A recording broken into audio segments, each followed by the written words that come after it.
Queridos hermanos, esta mañana vamos a comenzar a hablar sobre el sexto mandamiento, que es el mandamiento más breve, conciso de todos. En la lengua original incluso es una sola palabra: no matarás. Este mandamiento, no matarás, es un mandamiento que dentro de la segunda tabla de la ley nos habla naturalmente acerca del extraordinario valor que la vida humana tiene, y nos enseña una serie de cuestiones relacionadas con el bienestar de nuestro prójimo. Quisiera leeros unas palabras de Juan Calvino, precisamente en su comentario sobre los libros de Moisés, en relación a este mandamiento. Dice: la suma de este mandamiento es que no hagamos violencia injustamente a nadie. Sin embargo, Dios, para refrenarnos más efectivamente de hacer cualquier injuria a otros, nos presenta una forma particular de ella, a la cual el sentido natural del hombre aborrece, pues todos detestamos el homicidio, de modo que nos apartamos de aquellos cuyas manos están sucias de sangre, como si llevaran el contagio en ellas. Y luego dice, hablando de su comentario que va a hacer, dice: se verá luego que bajo la palabra matar se incluye por sinécdoque toda violencia, injuria y agresión. Sinécdoque es una figura literaria que viene a decirnos que lo mayor incluye a lo menor. Si dice no matar, naturalmente también dice no herir, también dice no perjudicar, e incluso está la cuestión que hemos de comentar con mucha frecuencia en relación con estos mandamientos que se dan en forma negativa. Cuando dice el mismo Calvino, dice: además hay que recordar otro principio, que en los preceptos negativos, como se les suele llamar, la afirmación opuesta también debe entenderse. De otro modo, no habría otro medio consistente para que una persona satisfaciera la ley de Dios por la mera abstención de hacer daño a otro. De manera que no se trata simplemente, en el propósito de la ley de Dios, no se trata simplemente de que nos abstengamos, sino que en estos mandamientos negativos, en donde se manda, claro está, se ordena la abstención, también hay implícita un mandamiento positivo. Y esto se ve claramente en el resumen de la ley. El resumen de la ley es un resumen que viene a poner en las dos tablas las cosas en una luz de orden, de mandamiento, de instrucción positiva, cuando dice: amarás a Dios y amarás a tu prójimo. No solamente no matarás, no solamente no hurtarás, o no cometerás adulterio, o no codiciarás las cosas de tu prójimo, sino que amarás a tu prójimo, con lo cual, de forma positiva y activa, se nos instruye aquí y se nos manda que hagamos por nuestro prójimo aquello que también nosotros deseamos que haga por nosotros mismos, o aquello incluso que nosotros estamos dispuestos a hacer por nosotros mismos, nosotros por nosotros. Esta es la manera en que la ley de Dios nos presenta pues esta cuestión. El sexto mandamiento, el mandamiento pues que dice brevemente no matarás, trata, como vemos, de una cuestión de constante actualidad. El mundo es un mundo lleno de violencia, es un mundo lleno de agresión de unos contra otros. La agresión, la violencia son el producto y resultado de la caída del hombre en el pecado, su rebelión contra Dios, su desobediencia de la ley divina, le lleva a cometer actos de agresión, actos de injuria, actos de violencia contra otros. Esto es así y será así hasta el fin del mundo. No hay forma de cambiar en ese aspecto la naturaleza humana. La civilización, el progreso, la cultura no ha cambiado ni ha variado de ninguna manera los instintos crueles y violentos de los hombres. Han cambiado las maneras de hacer ese daño al prójimo. El ser humano hoy, en el siglo XX, hace daño a su prójimo de otras formas, tal vez, sin abandonar las más primitivas. Se han inventado nuevas maneras de hacer daño. La mente humana, en su fantasía, en su imaginación, ha ido elaborando nuevas formas y sistemas, desde las grandes matanzas que se pueden hacer de una manera rápida hoy día, hasta los crímenes más bien pensados y sofisticados con ayuda de la técnica y de los medios modernos. Lo que está claro es que el corazón no ha cambiado, a eso vamos. Las tendencias, los sentimientos de violencia, la agresividad, casi podríamos decir, y esto es algo que está demostrado por tantas y tantas investigaciones, esa agresividad y violencia parece que van en crecimiento y en aumento, incluso precisamente en los lugares donde hay más desarrollo, donde hay una civilización, como se suele llamar, más progresista. Precisamente la ley de Dios viene a poner coto y viene a poner una barrera contra esa tendencia y a hablarnos, en primer lugar, por medio de la instrucción. Mandamiento simplemente dice: no matarás. En las tablas de la ley está dicho de esa forma. Luego, el resto de la ley de Dios desarrolla otros aspectos de este mandamiento y, desde luego, como hemos leído hace unos momentos en el capítulo 24 del libro de Levítico, pues también se desarrolla el tema de la pena de muerte y otros varios asuntos. Nosotros aquí, en el estudio de este mandamiento, vamos a hablar precisamente, como cosa muy importante, de la cuestión de la pena de muerte. Hemos de hablar también del tema de las guerras, hemos de hablar también de los temas como son el aborto y la eutanasia. Todo esto se refiere a el mandamiento no matarás. Estas cuestiones tienen que ver profundamente con esa voluntad divina de preservar la vida, y nos ayuda, yo creo, nos ayudará esta parte de la ley a entender mejor la corriente principal de justicia, la idea de justicia que se nos presenta en las Escrituras. Justicia, ya me refiero en el trato de unas personas con otras.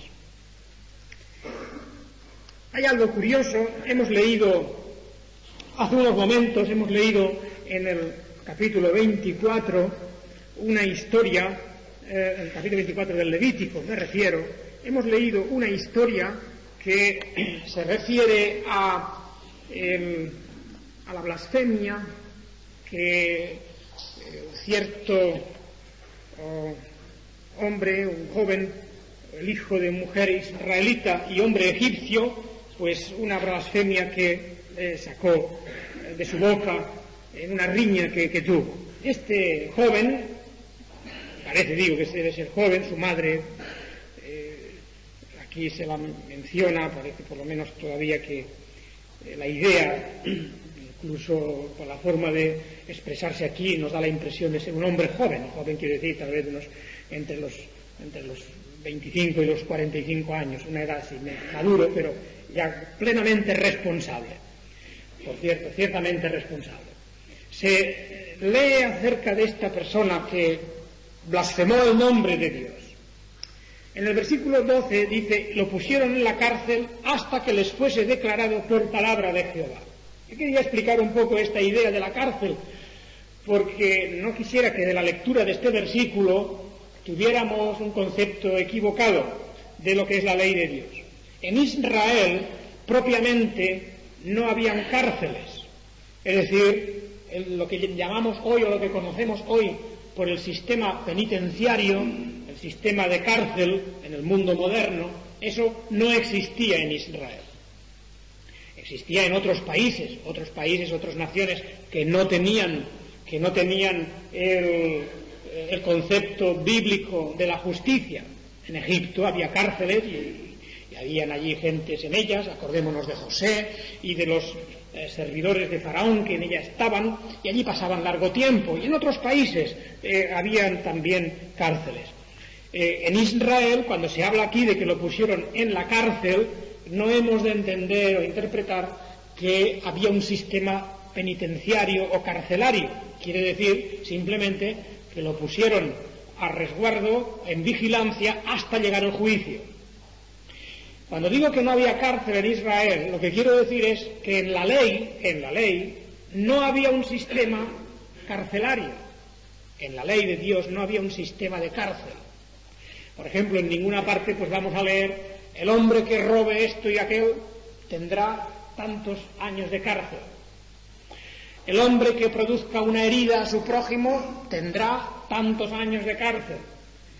Eso no se lee en la ley de Dios nunca. El sistema de las cárceles es un sistema que nada tiene que ver con el sistema bíblico de castigo, de justicia.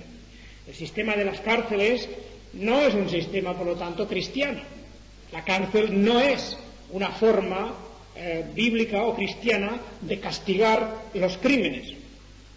Esto es un invento humanista, un invento de la filosofía y la razón humana, que realmente sabemos, además, cómo trae enormes problemas. Hoy día sabemos lo que está ocurriendo en todo el mundo con los sistemas de las cárceles, tanto si se encuentra en un país con un sistema muy duro de cárcel como si se encuentra con un sistema muy blando de cárcel, a las dos cosas hay, tienen ambos muchos inconvenientes. Y desde luego la idea bíblica cristiana de castigo, de retribución por el delito, no es en absoluto nada que tenga que ver con la cárcel. Hemos de recordar aquí todos que la palabra de Dios nos habla de un sistema de castigos que está referido de una manera muy simple, muy sencilla de entender en este capítulo 24 del Levítico que hemos leído. Ahí tenemos en resumen, diríamos, la idea principal de las penas y castigos que desde el punto de vista de la justicia de Dios se tenía que impartir. Asimismo, el hombre que hiere de muerte a cualquier persona, que sufra la muerte. El que hiere a algún animal ha de restituirlo, animal por animal. Y el que causare lesión en su prójimo, según hizo, así le sea hecho. Rotura por rotura, ojo por ojo, diente por diente, según la lesión que haya hecho a otro, tal se hará a él. El que hiere a algún animal ha de restituirlo, mas el que hiere de muerte a un hombre, que muera. Un mismo estatuto tendréis para el extranjero como para el natural. Hemos de decir claramente que al hablar de este tema, estamos empezando a introducirnos en ese mandamiento que dice no matarás. Pero fijaos que ya de entrada estamos leyendo aquí en un lugar en que Dios mismo establece y ordena una pena, como es la pena de muerte, para ciertos casos. Las penas bíblicas, las penas por los delitos y por las transgresiones contra la ley de Dios eran simples. En primer lugar estaba, claro, la pena de muerte para ciertos delitos capitales que están enumerados y están mencionados en las Escrituras. Por ejemplo, aquí, la blasfemia: si blasfemare el nombre de Dios, que muera. La blasfemia contra el nombre de Dios era castigada con la pena mortal, la pena capital. La injuria, en el sentido de la agresión que producía muerte a otra persona, era castigada con la muerte. El adulterio era castigado con la pena de muerte. Y así una serie de delitos y de transgresiones que tenían claramente especificada esa pena, ese castigo. Además, estaba también la pena o el castigo de azotes por delitos menores, por delitos de otras clases, eran también enumerados. Se proveía el castigo de los azotes, los 30, los 40 azotes por esos delitos. Eran delitos que atentaban contra la propiedad principalmente, y se castigaban de esa manera, y por lo tanto castigos de carácter corporal. En tercer lugar, había un principio de justicia muy importante que consistía en la restitución y en la indemnización en aquellos casos en que se habían producido daños también de carácter corporal y a la propiedad de la persona. Se consideraba que no se satisfacía bien la justicia de Dios a menos que se restituyera y que se indemnizara a aquel que había sufrido la agresión. Y además estaba también la idea de que en caso de que la persona ofensora no pudiese compensar o restituir o indemnizar, entonces estaba obligada a trabajar compensatoriamente, tenía que trabajar para compensar a aquel a quien había ofendido. Entonces, cuando nos enfrentamos a esto, y es importante que lo vayamos ya pensando y madurando, porque en el mandamiento no matarás intervienen mucho todas estas cuestiones. La idea básica en la ley de Dios, en la instrucción, la idea básica de la justicia de Dios, es de que debe haber un equilibrio, de que debe existir una proporción en las cosas, de que, como dice este famoso versículo del ojo por ojo y el diente por diente, no se trata de conseguir una especie de venganza, no se trata de realizar un acto de represalia, sino se trata de equilibrar el orden que se ha desequilibrado, de restituir, de volver a la situación original.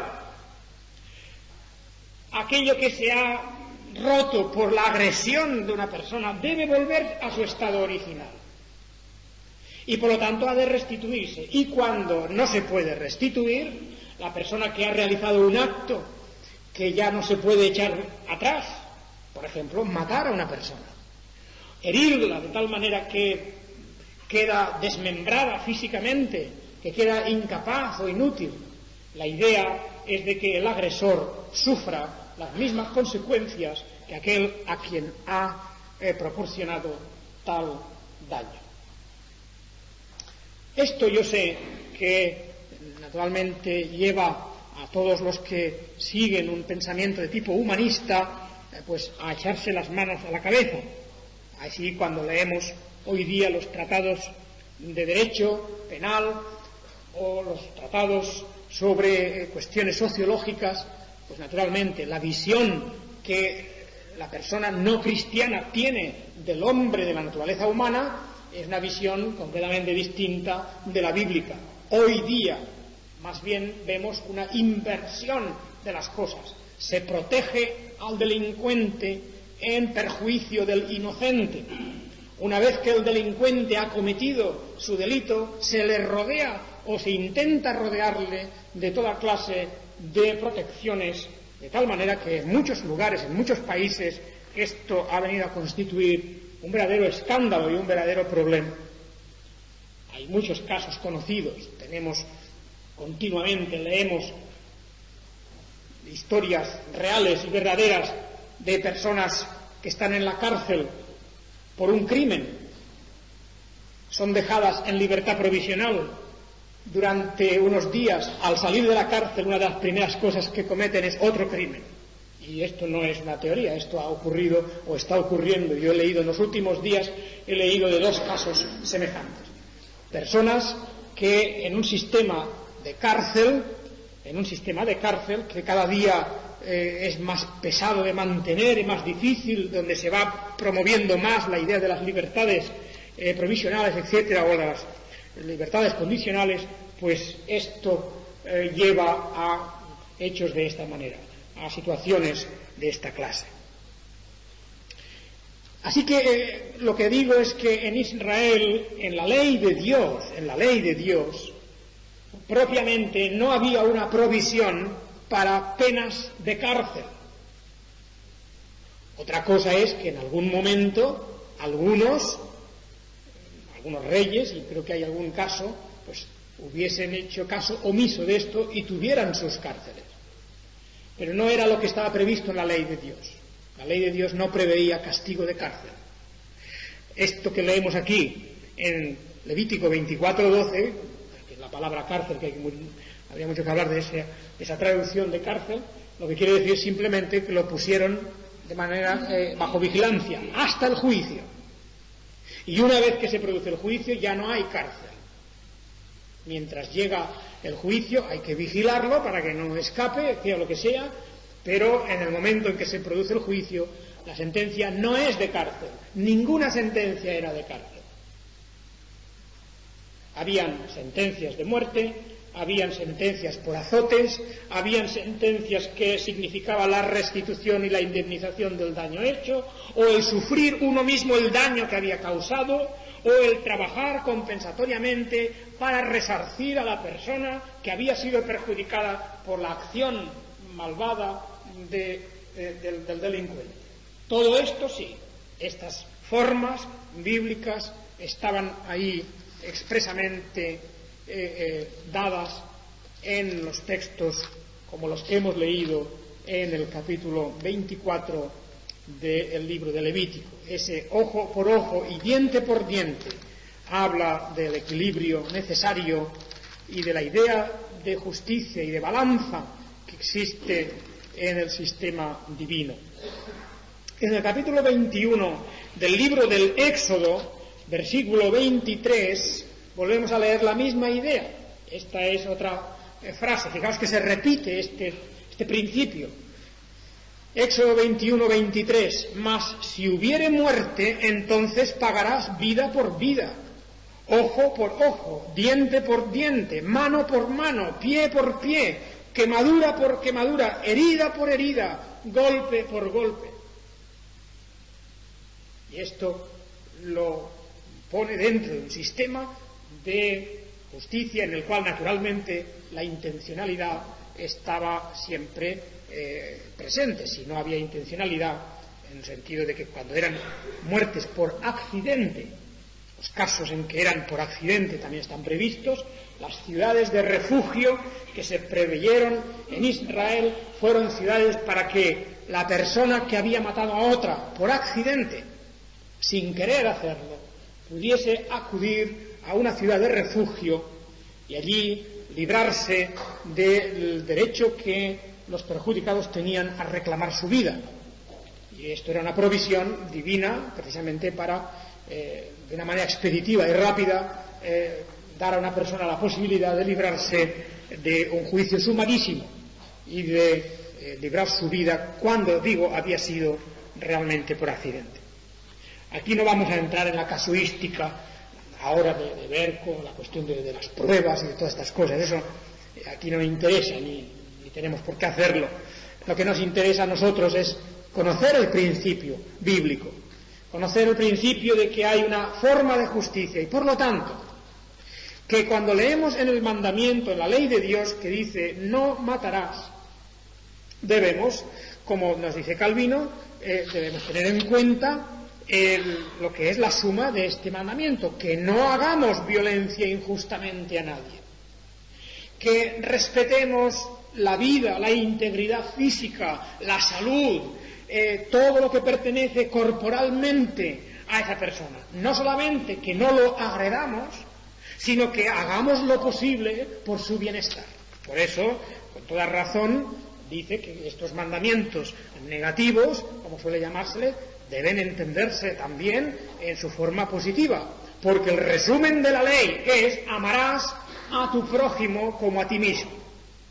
Y como nosotros cuidamos de nosotros mismos, no simplemente que nos abstenemos de infligirnos daño, sino que nos cuidamos, que procuramos lo mejor para nuestro cuerpo y nuestra salud, eso también es un deber con respecto al prójimo. Tenemos un deber de cuidar y vigilar sobre los demás en la manera en que podamos tener nosotros competencia o que esté a nuestra mano o a nuestro alcance. Hay un deber dentro del pueblo de Dios de contribuir y colaborar al bienestar general social, al bienestar del pueblo de Dios, en primer lugar, de la casa de Dios y del resto del mundo. Y no simplemente abstenerse de hacer daño, sino positivamente contribuir con su propia vida, con su ejemplo, con sus acciones, al bienestar físico, material, corporal, como indudablemente se refiere a lo espiritual también, de los demás. Muchas personas, cuando leen el mandamiento que dice no matarás, claro, lo primero que dicen es: aquí, con este mandamiento no matarás, está claro que la pena de muerte tiene que ser excluida. Parece que de la Biblia la única cosa que han leído de la Biblia es esto que dice no matarás. Y entonces, de una manera muy superficial, aplican ese mandato a todo y dicen: la pena de muerte que el Estado de un país, de una nación, pues tiene que aplicar, eso también estaría prohibido. Y los movimientos humanistas, pacifistas, en fin, todos estos movimientos dicen que hay que abolir la pena de muerte, incluso alegando o valiéndose de este mandamiento que tenemos aquí. El que lee este mandamiento, pues por la misma razón tiene que leer el resto de la Biblia, el resto de la ley de Dios. La ley de Dios nos explica claramente todas las excepciones que hay, cómo se deben ejecutar esas excepciones, quién las debe ejecutar, etc. Estamos aquí, por lo tanto, hablando, al decir no matarás, estamos hablando nada más de el daño que una persona privada, particular, puede infligir a otra persona, injustamente. Pero además hay otras cosas claras, y es que, además de que la misma Biblia nos dice que la vida se paga con la vida, también hay excepciones, como por ejemplo es el de la defensa propia. Indudablemente que la defensa propia incluye la posibilidad de que alguien en defensa propia se vea obligado a tener que matar a otro, en cuyo caso no hay tampoco culpabilidad. El mandamiento se refiere al homicidio injusto, al homicidio sin causa, al homicidio que nace del odio, de cualquier sentimiento maligno, a cualquier intención que sea perversa, ya sea para provocar un robo, sea para provocar cualquier otro daño sobre la persona o por el mero placer a veces de matar. Hay personas que en su locura pecaminosa pues están dispuestos a matar a como sea y a quien sea. Todos esos casos hay que tenerlos muy en cuenta. Ya, además, desde muy antiguo, en el libro del Génesis, nos damos cuenta de qué forma, precisamente porque la vida es un valor tan importante, como Dios lo protege. Y la mejor forma de proteger ese valor, para que nadie atente contra él, es poner delante de nosotros el castigo que merece el atentar contra la vida de otra persona. En Génesis 9 y versículo 5 dice: porque ciertamente demandaré la sangre de vuestras vidas, de mano de todo animal la demandaré, y de mano del hombre, de mano del varón, su hermano, demandaré la vida del hombre. El que derramare sangre de hombre, por el hombre su sangre será derramada, porque a imagen de Dios es hecho el hombre. Fijaos la argumentación y el razonamiento. No como dice la filosofía humanista, dicen, la vida humana es tan grande y tan sagrada que nadie la puede quitar. No, la idea es al contrario, es al revés. Precisamente porque es tan grande, si alguien la quita, la única forma de pagar eso es que se la quiten a él. Esa es la mentalidad, esa es la idea que hay aquí detrás de todo esto. El que derramare sangre de hombre, por el hombre su sangre será derramada, porque a imagen de Dios es hecho el hombre.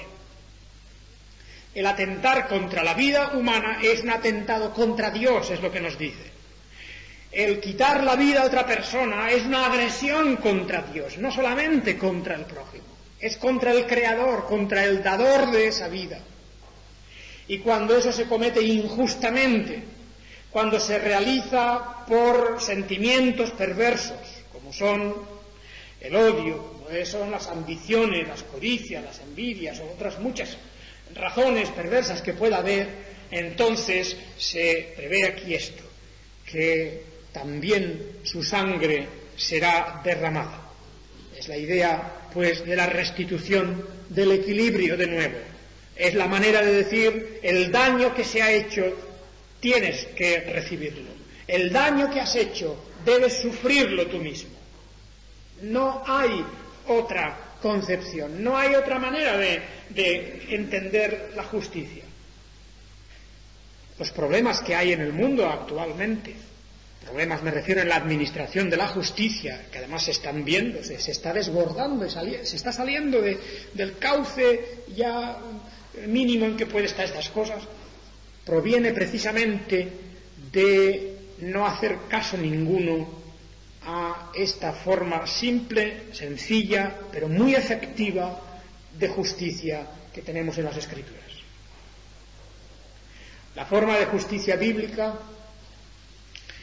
nos habla de cómo la vida, la propiedad, la salud, el bienestar son bienes que han de respetarse y que cuando no son respetados, la persona que perturba ese orden debe sufrir ella misma las consecuencias, lo mismo que ha querido causar, lo mismo que ha querido hacer, que vea ella directamente en su propia carne el daño que eso hace. Y ya como os he dicho, el sistema actual, el sistema moderno, no tiene nada que ver. El mundo, como ha olvidado la ley de Dios, ha dejado a un lado la ley, y las leyes de este mundo que se han ido haciendo y fabricando no tienen ya prácticamente ningún punto de referencia en la Biblia, pues así resulta que hoy la persona decente o la persona inocente se ve expuesta a todo tipo de agresiones sin ni siquiera tener la esperanza de que eso sea adecuadamente castigado. Que al no ser adecuadamente castigado, naturalmente eso lo que hace es que se contagia. El ser humano pierde el temor. Dicen entonces que no hay muchas razones para estar preocupado. Lo máximo que le puede pasar hoy a una persona, en este país por ejemplo, haga lo que haga, es que esté unos cuantos años en la cárcel. En teoría 30 años como máximo, que se va reduciendo luego, y son pocos los que llegan a cumplir los 20, y pocos realmente los que por causas un poquito, digamos, ya menores, llegan a estar más de 3 o 4 o 5 años. La media de las penas de cárcel hoy en España, por ejemplo, pues no pasarán, la media digo, no pasarán de los 4 años. La media. teniendo todo en cuenta, pero tengamos presente de que hay muchos casos de penas capitales que desde luego nunca se llegan a cumplir. Se van redimiendo penas con sistemas que se van inventando. A mitad del cumplimiento de la pena las personas ya pueden salir a la calle y así se realiza una serie de cosas que poco a poco van en el fondo fomentando pues una falta de respeto y de temor a la ley y a la idea del castigo. En Israel, si ellos se atenían a la ley de Dios, si lo hicieron o no lo hicieron es otra cuestión, pero si ellos se atenían a la ley, a lo que estaba escrito, en primer lugar, como vemos, pues no había cárceles. Y he dicho que Levítico 24 no quiere decir nada más que lo pusieron arrestado un momento hasta que lo juzgaron. Pero las penas que luego se sentenciaban sobre las personas delincuentes no tenían nada que ver con la cárcel. ¿Habías robado? Pues no ibas a la cárcel, por robar no se iba a la cárcel. La persona recibía azotes, la persona tenía que devolver lo que había robado, normalmente tenía que multiplicar lo que había robado, tenía que dar tal vez el doble. Había una serie de casos y es muy interesante leer todas las formas, pero no iba a la cárcel. ¿Por qué tenía que ir a la cárcel? No arregla nada la cárcel, no soluciona nada. La persona que iba a su prójimo y lo hería, ella misma tenía que sufrir eso que había causado. Y la persona que mataba a otra persona debía de sufrir ella misma la muerte. No iba a la cárcel. Las cárceles, según pues lo que vemos aquí, por su ausencia totalmente del sistema bíblico, es una cosa inútil. Además de que es cara, de que es complicada, de que, como sabemos muy bien hoy día, y eso ya está todo el mundo informado, fomenta mucho más la decadencia, la degeneración de las personas que están allí dentro. Es un nido de futuros delincuentes más graves. Todos esos inconvenientes están en la cárcel. No se arregla nada, pero sí que se arreglaba con el sistema de justicia bíblico, de que la persona que cometía el daño tenía que repararlo, tenía que sufrir, y casi siempre corporalmente. Una tremenda paliza, por ejemplo. Bueno, y la Biblia en esto es muy, muy directa y muy explícita. Lo mismo que se nos recuerda que en la educación de los hijos es conveniente la vara, también se nos hace ver aquí que para el delincuente el daño físico también tiene un cierto efecto, aparte de, como hemos dicho, la compensación, de la restitución o incluso el tener que trabajar para la otra persona a fin de devolverle lo que se le ha robado o lo que injustamente se le ha detraído. Esa pena de muerte que vemos ya desde el Génesis capítulo 9, que por lo tanto es legítima, cuando son causas justas, es decir, causas establecidas en la misma ley de Dios. Unas veces esa pena se administraba directamente por Dios. Dios mismo, a veces, de manera directa, se encargaba de hacer que el transgresor muriese. Hay casos. Coré, por ejemplo. Hay otros lugares en las Escrituras donde vemos que Dios directamente, a través de una plaga, a través de una enfermedad, a través de que la misma tierra se abre y se traga a unas personas, otras maneras o formas, Dios envía de manera que ejecuta esa sentencia, esa pena. De manera que el mismo Dios que dice no matarás, el mismo, sin embargo, se reserva por descontado el derecho, como vemos aquí en las Escrituras, de castigar con esa pena a otros. Pero no solamente lo hace él a veces directamente, sino que lo más normal y general es que Dios lo haga de forma delegada. Dios pone en mano de los gobernantes de su pueblo, Israel en ese momento, y más adelante en manos de cualquier nación, de cualquier gobierno constituido, Dios pone en manos de los que gobiernan, de los que mismo Dios ha puesto como gobernantes, la facultad de administrar esa pena capital.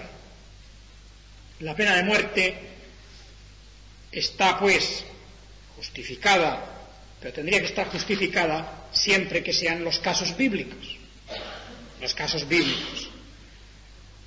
Hay aquí mucha materia para hablar, que duda cabe de que los gobiernos, según sus ideas políticas, según sus formas de entender la sociedad, etcétera, pues han tenido sus códigos, han puesto penas de muerte a veces por cuestiones que no son justas.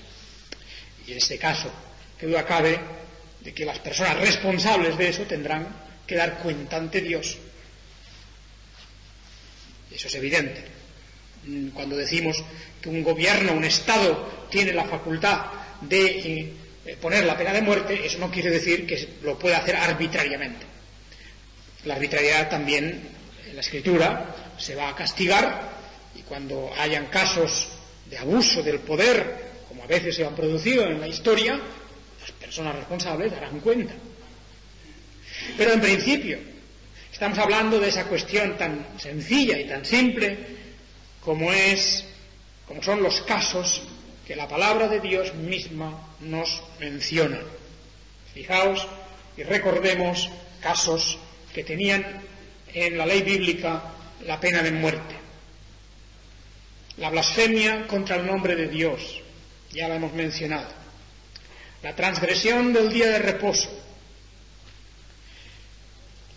el adulterio, la muerte hacia otras personas, y así podríamos hablar de otros varios delitos. Hay varios más que tienen esta misma pena, esta misma sentencia tan radical. La idea bíblica es de que de esa manera, dice, de esa manera quitarás de en medio de ti el mal. La Biblia dice, no se trata de coger el mal y ponerlo en una cárcel, no se trata de ponerlo en conserva unos años para ver si luego sale mejor. La idea bíblica es de que si eso se hace, no va a salir mejor. Aparte de que no se ha cumplido la justicia, es de que no hay nada para pensar que eso se ha regenerado. En la cárcel las personas no se regeneran, no se vuelven mejores. El delincuente no deja de ser delincuente después de 5 años de estar en la cárcel. Y naturalmente, esto es algo que hemos de pensar nosotros. En la Iglesia cristiana tenemos hoy, claro, la circunstancia de que estamos distribuidos por todo el mundo y además en minoría. Los cristianos estamos en minoría. Y como somos una minoría dentro de la sociedad, pues apenas podemos tener influencia o voz. Pero en la manera en que a nosotros nos concierne y dentro de nuestras posibilidades, nosotros tendríamos que hablar de esas cosas. Tendríamos que expresar la idea bíblica a nuestro vecino, a todos los que están alrededor nuestro, con quienes nos relacionamos. Hacer que las gentes abran los ojos y comprendan que hay otra manera de entender la verdad y la justicia, que no es la que nos propone los códigos de este país o del otro país o aquel lugar. Hemos de ser conscientes al leer la Biblia de que la Biblia está tratando con todos los temas de la vida real de nuestra nación y de las otras naciones, como la vida real de la Iglesia y de cada persona en particular. Es por esta causa que, claro, nosotros no podemos estar de acuerdo como cristianos no podemos estar de acuerdo, con los que pretenden la abolición de la pena de muerte. Eso no puede un cristiano que conozca mínimamente lo que es la Biblia, no puede apoyar la idea de abolir la pena de muerte, o la idea de rebajar de tal forma las penas, o de dulcificar de tal manera todo el sistema de de represión que hay por causa de los delitos. Si eso se hace, es que indudablemente se va poco a poco abonando el terreno para que la sociedad se convierta en una selva en donde el que tenga más fuerza física, el que se parezca más al bruto, pueda triunfar y valerse de los demás, o el que tenga más astucia. En las Escrituras hallamos otro sistema, otra manera, y la forma consiste en quitar el mal, o hacer que el que lo produce sufra él mismo las consecuencias de sus acciones, que las vea en su carne, que las vea en su vida, que vea lo que significa hacer daño a otro,